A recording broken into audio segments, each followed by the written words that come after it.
The sun dipped below the horizon, painting the sky with strokes of fiery orange and pink. The air in Belize City was thick with the scent of salt and hibiscus, a comforting blend that Joyce had grown accustomed to. After a long day of chores and tending to her younger siblings, she needed a moment to herself. Joyce walked along the beach, her bare feet sinking into the cool sand. The rhythmic sound of the waves calmed her restless thoughts, providing a sanctuary from her responsibilities. Her father's death had left a void in her life, one she had filled with duties rather than dreams. Life isn't fair, she murmured to herself, watching the waves lap against the shore. You look like you're waiting for the sun to tell you something, a voice interrupted. Startled, Joyce turned to see a young man standing a few feet away. He had an easy smile, warm brown eyes that seemed to glow in the twilight, and a presence that immediately put her at ease. I just like coming here, Joyce replied, suddenly self-conscious. So do I, he said, stepping closer. My name's Elijah. Their conversation began with small pleasantries, but quickly grew into something deeper. Elijah told her about his life, his dreams, and his passion for the ocean.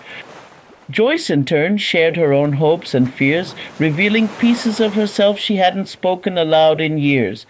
As the stars began to emerge, they sat side by side on the sand, their laughter mingling with the gentle sound of the waves. For the first time in years, Joyce felt a lightness in her heart, a sense of possibility she had thought lost forever. Elijah's childhood was painted with shades of resilience, adventure, and longing.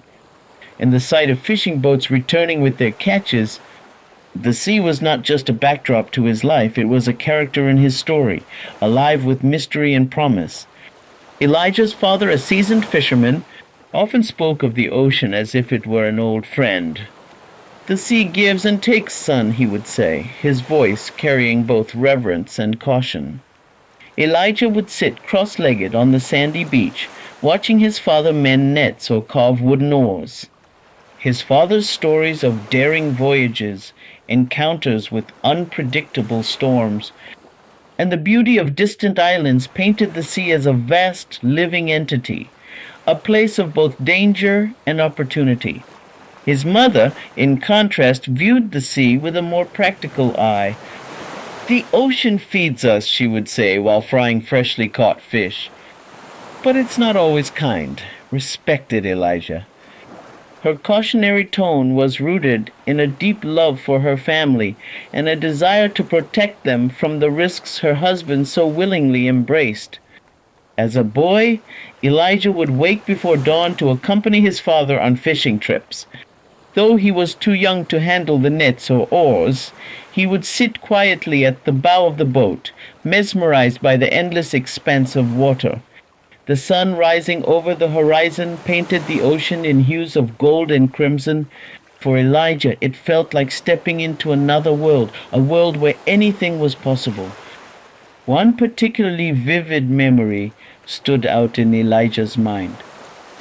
On a calm day at sea, his father let him hold the tiller for the first time. Feel the waves, his father instructed. Let the ocean guide you, not fight you.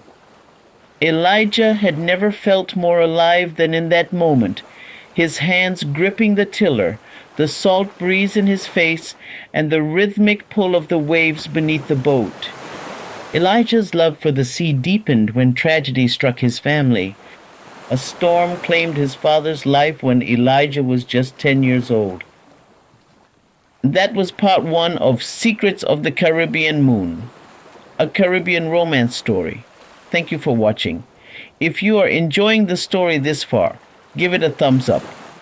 Comment so that I can know your thoughts, and share it with your friends. Subscribe to my channel so you can follow this beautiful love story.